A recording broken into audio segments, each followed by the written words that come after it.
how to create your own account in Destiny. All right, you would go up here.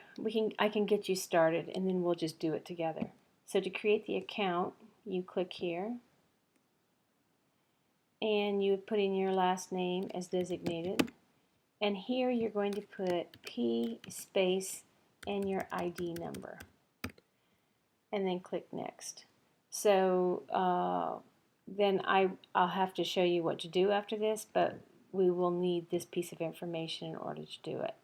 So that's a start. We have to have our tech guys with us when we actually put this together because it can be a little bit problematic. That's just the way it is. So, but this is the way to get started.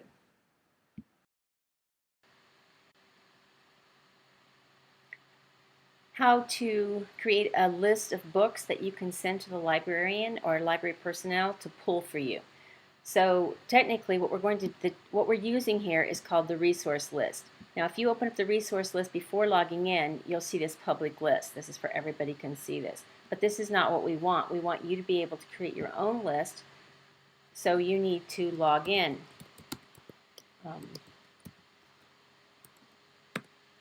So we log in. Comes up the home page, but we're going to the catalog tab. On the catalog tab, we go down to resource list. Now I'm the librarian, so I have quite a few other things here. You'll have about 3 or 4 of them here. Okay, so we go to list. Now here, it's no longer just the public list, which you just saw, but it's my list, and that's what we're looking at here. You're going to create your own personal lists here. So first I'm going to add a list, and today I've already kind of practiced this, but I'm doing fairy tales for grade 2. Let's pretend they are going to do a reading and writing unit on fairy tales, and they want some mentor text so the kids are able to read. So at the beginning here, when you're sending it to the librarian, you want it to be public. But later, after it's been sent to the librarian and the librarian's seen it and pulled it for you, you want to go back in and unclick this, because you do not want it public for everybody to see the list. It's just public for a time in order for the librarian staff to see it and to pull it. Then later we'll let you know and you can go in and unclick this. You can keep your list though, and then maybe the next year you can resend it to us or update it. So this is the fairy tale. Here you've got it, it's created, it's public. So now you're ready to go into the catalog. So here we're going to, this is set the reading level. Typically this would be blank. So you want to write, you know what your reading level is within your classroom. So let's just pretend this is the beginning of 2nd grade and you've kind of got a span of 1st grade 5th month up to 2nd grade 8th month. So now we want to search fairy tales. So we're going to put in fairy tales and it will search in that parameter.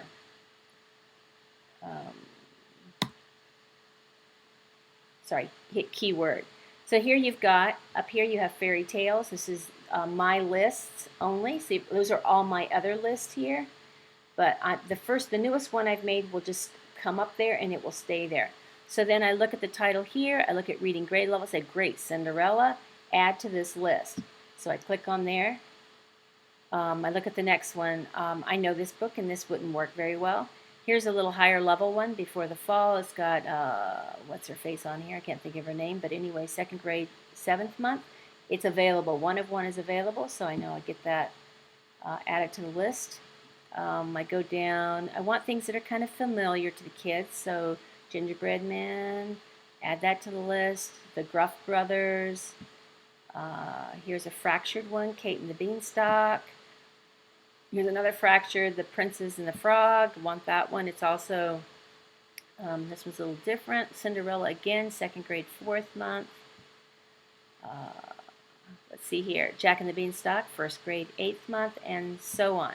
So I just worked my way through choosing the ones that I want that I think would be appropriate. Here's Princess and the Pea, kind of a modernized version, so I'll take that one too.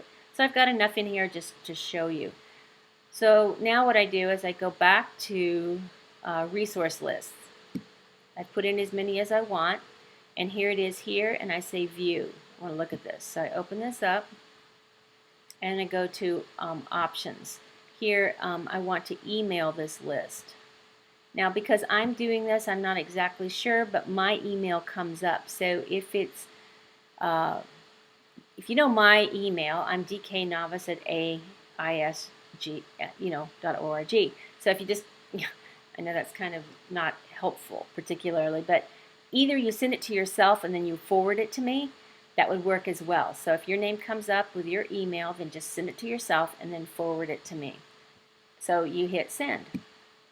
And uh, Bing, I have my email open here, and sure enough, there it is. Here's the list. Now, I have two ways of going about opening this up. I can print the list off right here. I can pass it to the library assistants, and they can pull these books for you, and we'll email you back and say, okay, got the list for you. I've got that. Thank you. Or I can go into you've told me it's public, you've sent it, it's a public list.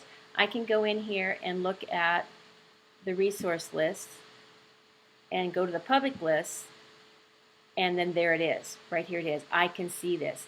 See, if it's in my list, I can't see your list. Well, this is my list, right? Because I created it in my list. But I can't see that if, let's say, Patricia created it in her list. But I can see this because she's given me the right to see it. So once I've pulled those books, then I'll write back and say, Patricia, please click that off so it's not public anymore, so everybody in the school does not see that when they go into the resource list. So it's a great way to do it. I'm still glad you can still just email me and say, hey, I need some fairy tales for these are the parameters, and I'll do that for you. But if you want to be a part of that process in choosing your books, it's there for you to do it as well. How to create a resource list for the kind of the initial part of an inquiry. Now this would have to be with a bit older kids. So we'll put 3 resources: books, videos, and websites together. And this would be something that kids can go in and access. So we're going to start first, we're going to create the resource list. We're going to add a list, and I'm going to call it Inventor. Got the word in here.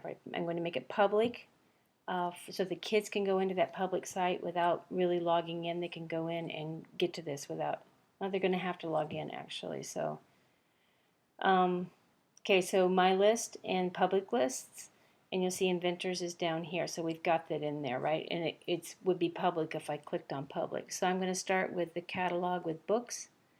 And I'm going to put in inventors. Oh, and my age is between, I'm going to make it between second grade first month, and fourth grade 0 month, beginning of fourth grade. So then I'll hit keyword. Let's see what we come up with. I'm kind of familiar with some of these books, so I'm just going to click on ones that I know would be the better of the books. This one is definitely fiction here. Most of these are kind of like everybody books, but they're higher level reading ones. So, okay, so I've got enough in here. There's a few more. And then I'm going to go to WebPath Express for websites. So here's Inventor. So I'm going to search. And there's a lot of, I could show all here so you can see all the options. And I'm going to, I've kind of looked at a number of these. I'm looking at kind of not get too high up in, so I'm kind of looking at topic, but I'm also looking at age choices. Oh, sorry, I opened up the website. I didn't mean to do that. So here it's showing this. You can go and see the websites. But here, you'll see up here, here's selected list. So Inventor is here, and we have add to this list. So when I click on this, it's going to put it into the Inventor list. Now this indicates that it's going to be a high-level website. So now I'm kind of looking at topics. So Children of Invention, even though it goes up to 8th grade, this looks interesting. So I'm going to get that one. Little is said about women as inventors, so I'm going to put that in. And then Get Inventive, that could be interesting. I've already talked about females inventors. let's see, there were some in here that had preschool. Okay, here. The Invention of Bicycles. It's got the younger, so this would be a really great website because it would cross some of the not as strong as readers, and then this one also. So I think I have enough in there now. So there could be more, but I'll just start with that because I'm just giving an example. And then our last one is digital resources. And you'll see this if you're logged in here. So I'm going to put inventors here, and it will bring up Safari Montage movies, videos. So if you click on title details, or probably if you click on here, you'll be able to see what grade levels this is focused on. So I'm not going to do that right now. I'm just going to choose a few. So here we have a selected list. Add to this list. So I'm going to do that. I'm going to add 1, 2, and here, the history of invention. I'm going to add those. Oh, inventing in today's world. That looks interesting. So the new things that they're coming up with. So I've got my things. So now I'm going to go back to my resource list. And here it is. I'm going to go to public. And you'll see inventor here. So I'm going to view it.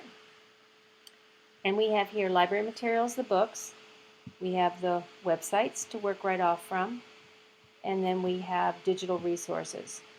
So here's movies. Now the movies can only be viewed from school, but kids could look at these from home, and this of course would be from school as well.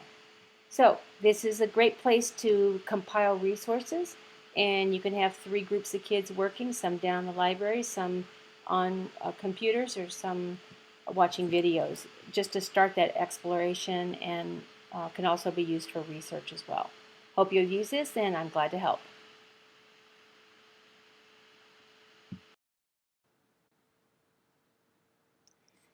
This is about using Destiny Quest, which is primarily for grades 4 and 5 because they have email accounts.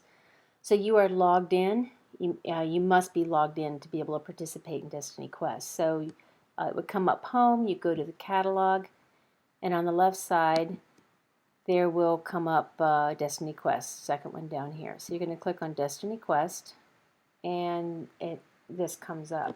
So in here, I'm just going to go through this kind of quickly and show you some of the options, but this is Quest Home, and it's over an overview, what's the top 10 books right now, the resource lists that are, most recent, search the list, looking for some other list, new arrivals, so it gives you the list of the new books that have come in.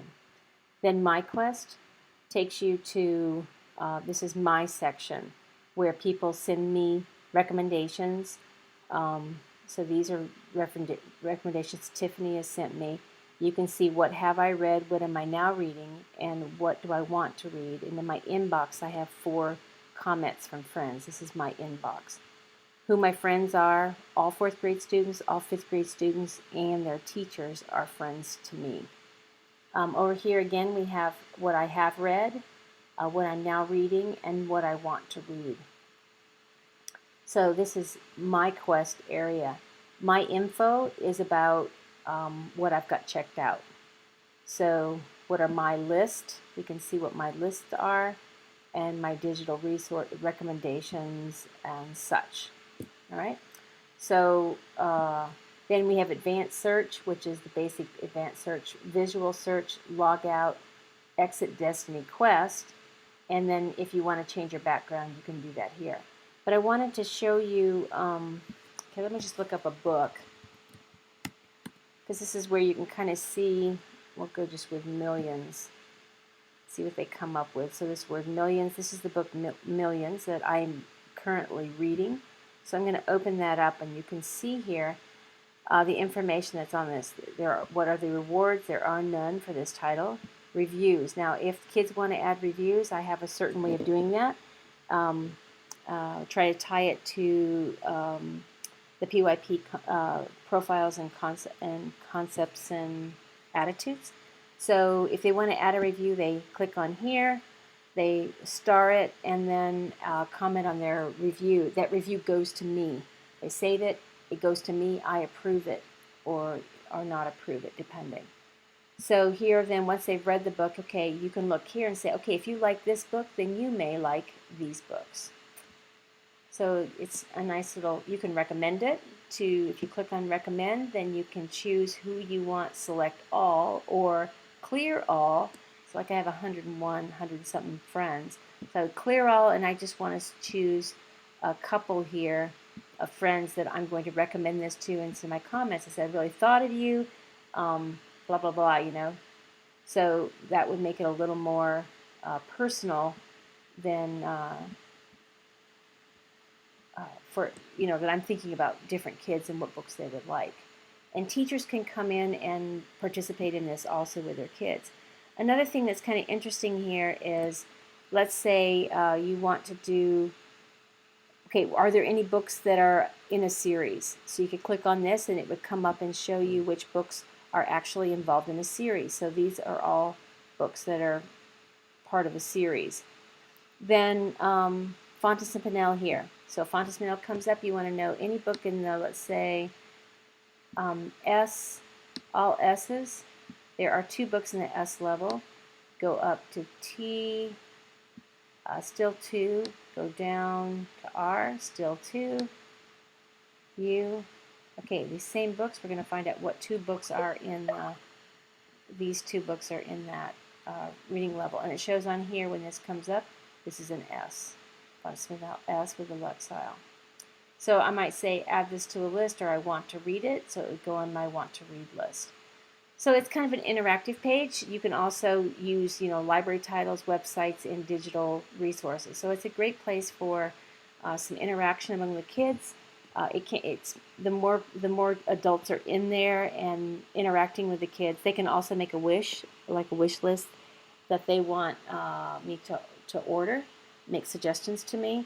So this is kind of a bookshelf opportunity for interaction with the kids around books. So hope this is helpful, and we'll get this up and going.